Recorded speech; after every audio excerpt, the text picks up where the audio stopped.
welcome to today's video. Today I am headed to the cardiologist to get an echocardiogram, which is an ultrasound of the heart. And it's a little annoying because they changed how they do things at my at my doctor's office. So I go to do my echo today, and then next week I come back for the actual appointment and to get the results of the echo, but it's just my yearly checkup, so yeah, that's what we're here to do, and we're about to park, so talk to you guys in a little bit.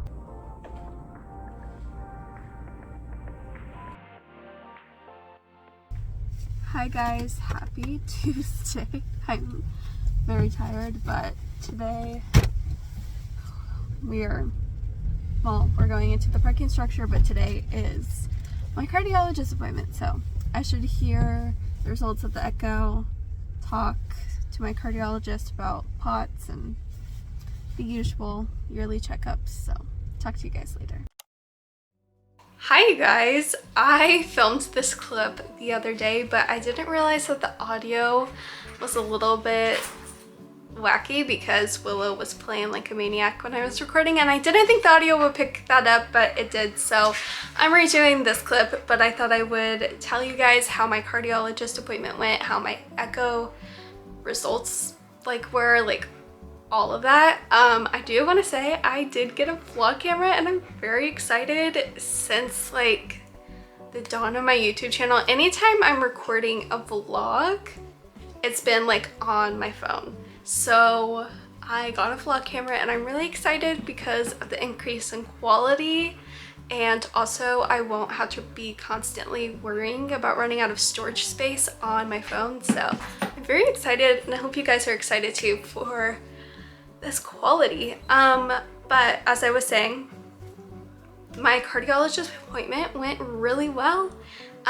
which is such a wonderful thing. I didn't anticipate it not going well, but you know, it's one of those things you just never know, and so to hear that everything is good is always good to hear. So my echo results were normal for me. I was born with something called mitral valve regurgitation, which, to what I understand, it's there's a part of my heart, and I totally just rhymed there, but there's a part of my heart where blood flows back when it shouldn't, but in my case it's really mild, and it's never posed an issue except for when I had sepsis a couple years ago. But after sepsis it resolved back to my baseline, thankfully. So I do get monitored yearly for it, because I was born with it. It's a birth defect, and I also get monitored at the cardiologist in general because of mitochondrial disease.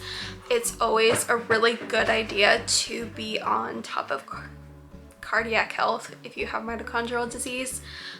So yeah, so I also had an EKG, that was normal, and then my actual appointment went well. My blood, I also see my cardiologist for my POTS, and my blood pressures could be better, but right now, since I'm not dealing with a ton of out of the ordinary POTS symptoms, we're just gonna keep my mitogen where it's at, which is what I take for POTS. Knowing in the future there's wiggle room to increase it if I start getting symptomatic. But yeah, everything went good, and I am very thankful for that.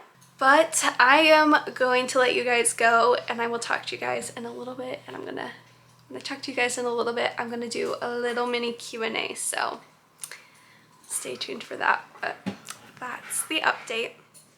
Hi guys, fun fact, I'm also redoing this clip. The original Q&A clip, I didn't love how it turned out, so I'm redoing it right now. On my Instagram, I asked if anyone had any questions for me, so if you don't follow me on Instagram, you totally should. There's a link in the description box of this video. It's the same handle as my YouTube, which is TheMitoWarrior, and I do post quite a bit on there, so definitely follow if you don't already follow me on Instagram. But yeah, I'm gonna answer some questions, which is exciting as I don't usually do Q&As. So the first one is, what is one place I'd like to travel to in the next few years? My dream would be to go back to Europe. I would love to visit Germany and Austria and Poland, and I would also like to visit Ireland and Scotland, and then I would also like to go back to Switzerland and France. But Being more realistic, I would say I've always wanted to go to Maine here in the United States. One of my family members was born there, and so I've just always wanted to go for that reason. So I would love to go there or go to New York. So those are the places I want to go to in the next few years. The next question asks, how do I manage fatigue from Mito, and do I happen to have facial and throat weakness? So no, I do not have facial or throat weakness, but as for how do I deal with fatigue from Mito, like how do I manage it?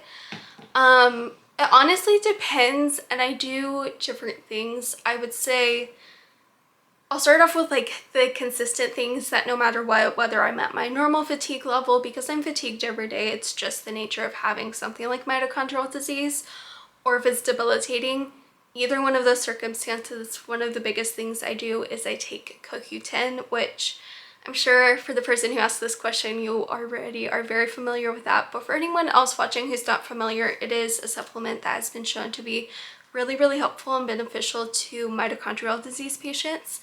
And I've always noticed a huge difference that if I miss a dose, I feel it. I do not function. My fatigue is insanely worse. It's something I've also taken since I was a kid, so it's something that definitely has helped me a lot.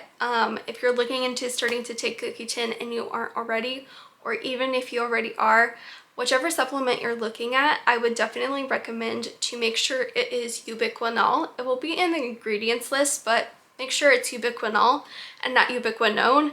Very similar words, but ubiquinol is shown to be a lot more effective for CoQ10. So yeah, so that's like the biggest thing I do. The second biggest thing I do is I spread things out, which is not easy. It is not fun to do, but for me in my life, I found it's necessary. I've just found in my life that if I plan and schedule to do things multiple days in a row, it's going to wipe me out and I'm going to crash and burn, or I'm not going to be well, or I'm going to be bedridden, and it's just not worth it. Another thing for fatigue is because I have my normal fatigue level where I'm functional for the most part, but on the days where I'm having a really difficult day with my fatigue, I try to look at it to see if there's any outside things that can be contributing to it. So am I prioritizing protein? Protein in someone with Mito's diet is very important. It is how we produce energy. Are you staying hydrated? Did you have a good night's worth of sleep? Did you sleep good? Did you go to bed early enough? How long did you sleep? Do you have a vitamin D deficiency? Do you have anemia? Because both of those things can actually contribute quite a bit to fatigue. I know because I've experienced both in my life. So if there's a possibility that there are outside factors contributing to my fatigue, I try to approach it that way sometimes. Sorry, Willow was interrupting me by whining. But yeah, so it's not that those outside factors will heal you of fatigue, it's just that it might decrease the level of fatigue. But besides that, honestly, I use a wheelchair for long distances, and I wish there was one clear-cut thing I could say, this is what I do and it helps me so much, and I know this is going to help you so much, and this is going to make you be able to do more and function more. But unfortunately, that's not the case, and I hate that's not the case because it sucks. But just know that you're not alone in dealing with fatigue and being debilitated by it, because even though my fatigue right now, for the most part, is pretty stable, that is definitely not always the case, and if I do too much, I feel it. So that's kind of my response to how I manage fatigue from Mito. Another question I got is, how many infusions do I do, and what infusions do I do? So I have a central line, so I do IV infusions. So every night I do 2 12-hour infusions while I'm asleep. One of them is TPN, which stands for Total Parental Nutrition. It's IV nutrition. It's the rest of my calories and nutrients that I don't get in during the day when I'm eating because of my pancreas issues. I have pancreatic insufficiency. So even though I eat throughout the day, I still need that additional help through IV nutrition to get the rest of my nutrients and calories to remain healthy and keep my weight stable. So TPN every night no matter what for 12 hours, and then alongside that I also do a 12-hour infusion of hydration, D5. I found it's helpful for me. It helps me stay hydrated. My body requires a lot of water, and it's hard for me to drink enough water that my body needs, and it's also something that I found has helped me with POTS. That being said, if you can avoid it, going on IV fluids if you have Mito or POTS, definitely recommend trying everything before that. So yeah, so I do those two things. Then 3 nights a week alongside those two 12-hour infusions, I do a 12-hour lipids infusion. I don't need lipids every night, but I do them 3 times a week. And then I do 2 other infusions. So I have an albumin infusion, that is once a week. That's about a 2.5-hour infusion. It's something that specifically has helped me quite a bit. And then I do a NAC infusion, also known as acetylcysteine. It's also shown to help Mito patients, and I do that once a week for several hours. So those are all the infusions, and then I do use IV fluids as needed. So if I'm sick or I need extra help with energy, or for example, like when I'm on vacation, IV fluids really help give me that extra boost and help me not crash as easily. That's just my body and what has helped me.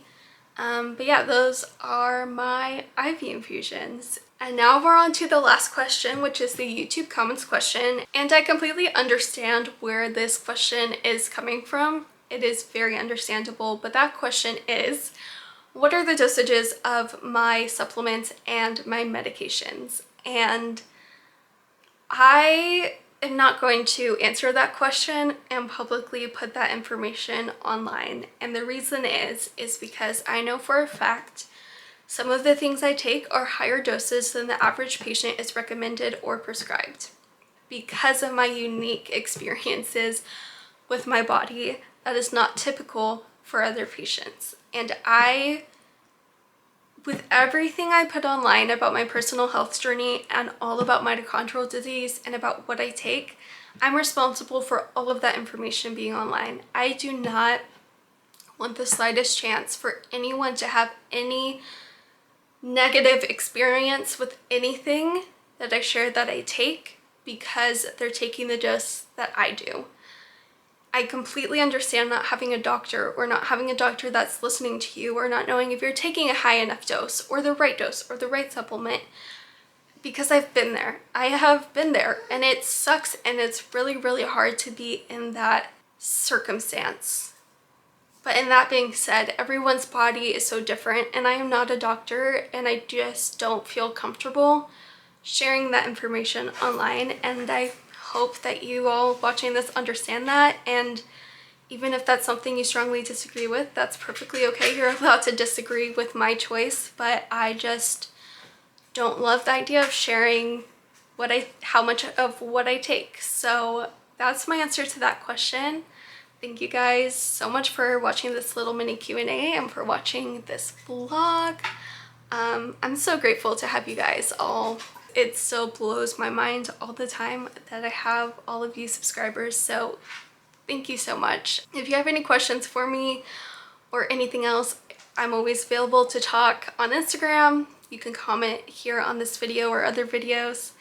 But with all of that said, thanks for watching today's video, and I will see you in the next one. Bye guys.